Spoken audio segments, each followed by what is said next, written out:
Bugun 2026-yil 10-aprel kuni Viamar kompaniyasidan yana bir yangi frontal yuklagich Maxbull SW945 modeli o'z egasiga topshirilmoqda.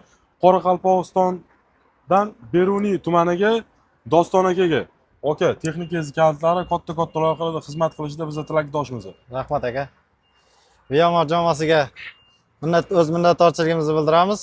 Mana Xudo xolasa yaxshi niyatlar bilan oldik. Buyog'iga Beruniy xalqida xizmatdamiz.